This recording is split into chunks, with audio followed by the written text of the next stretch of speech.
بسم اللہ الرحمن الرحیم۔ حکایت چہل و سوم 43واں قصہ۔ یہ منظوم قصہ ہے، حکایت منظوم کہہ رہے منظوم قصہ۔ پیر مرد لطیف در بغداد کہہ رہے ہیں ایک خوش مزاج، لطیف کے معنی باریک، یہاں خوش مزاج کے معنی میں استعمال ہوا ہے۔ پیر مرد لطیف در بغداد، ایک خوش مزاج بوڑھے نے شہر بغداد میں دخترک چھوٹی لڑکی کہیں گے، چھوٹی لڑکی کو کہتے ہیں، دخترک را کفش دوز داد، کفش دوز کہتے ہیں موچی کو، چمڑا سلنے والے کو۔ کفش دوز داد، یہ اپنی چھوٹی لڑکی کا نکاح ایک موچی سے کر دیا۔ تو یہ شہر بغداد کا واقعہ ہے۔ شہر بغداد میں ایک واقعہ پیش آیا کہ ایک بوڑھا آدمی تھا، اس کی ایک چھوٹی سی بچی تھی، اس نے اس بچی کا نکاح ایک موچی سے کر دیا۔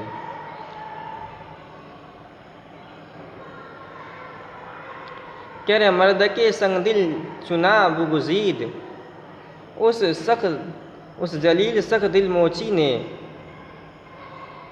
چنا بگزید لبے دختر، اس لڑکی کا ہونٹ ایسا کاٹا کہ خون ازو بچکید، کہ اس کے ہونٹ سے خون ٹپک پڑا۔ اس کے ہونٹ کو اس موچی نے ایسا کاٹا کہ اس کے ہونٹ سے خون ٹپک پڑا۔ بہت اس نے ظلم کا معاملہ کیا۔ بامیدانہ پدر چنا دیدش، صبح کے وقت باپ نے جب اس کو اس طرح دیکھا، پیش داماد رفت و پرسیدش، تو داماد کے پاس گیا اور اس سے پوچھا کہ اے فرومایا اینچے دندانست، کہ اے کمینے یہ کیسے دانت ہیں؟ چند خائی لبش نہ انبان است، تو خائی یعنی چبایا ہے، اور انبان کہتے ہیں خالص چمڑے کو، یعنی وہ چمڑا جو مدبوغ ہو، جس کو دبا کر دے دیا گیا ہو۔ تو جو چمڑا ہوتا ہے مدبوغ ہوتا ہے، چمڑا کچا چمڑا، اس کو آدمی اگر دانت سے کاٹے تو کوئی فرق نہیں پڑتا ہے، مردار تو اس میں جان نہیں ہوتا ہے نا۔ تو کہہ رہے ہیں کہ اس نے کہا کہ اے فرومایا این چہ دندان است، کہ اے کمینے کیسے دانت ہیں؟ چند خائی لبش نہ انباں است، تو اس کے ہونٹ کو اس طرح چبایا ہے، تو نے اس کے ہونٹ کو اس طرح کھایا ہے، وہ اس کا ہونٹ ہے نہ انبان است، نہ کہ چمڑا، یہ کوئی چمڑا نہیں ہے، تو نے اس کو بے دردی سے کاٹا ہے۔ تو اب اتنا واقعہ بیان کرنے کے بعد شیخ سعدی رحمۃ اللہ علیہ کہتے ہیں کہ یہ واقعہ جو میں نے بیان کیا، اس لیے بیان کیا کہ آپ اس سے مزہ لیں، بلکہ میں نے اس کو نصیحت کے لیے بیان کیا، اس واقعے سے سمجھے۔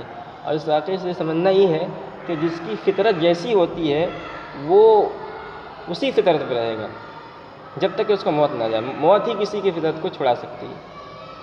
تو اس موچی کی فطرت کے اندر چمڑے کو کاٹنا اور جوڑنا ہی تھا، دانت سے چمڑے کو کاٹا کرتا تھا، تو اس کی اسی فطرت سے، اپنے فطرت سے مجبور ہو کر اس نے اس لڑکی کے ہونٹ کو بھی کاٹ ڈالا، اس لیے کہ اس کی فطرت کے اندر ہی کاٹنا اور جوڑنا تھا۔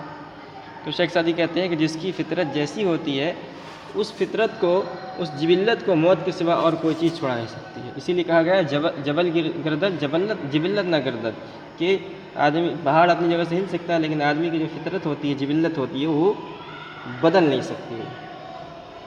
کہہ رہے بمزاحت نہ گفتم ای گفتار، میں نے ایک قصہ مذاق کے لیے تم سے نہیں کہا ہے، حزل و گزار و جزار و بردار، تو مذاق کو چھوڑ اور جس میں واقعیت ہے اس سے فائدہ اٹھا۔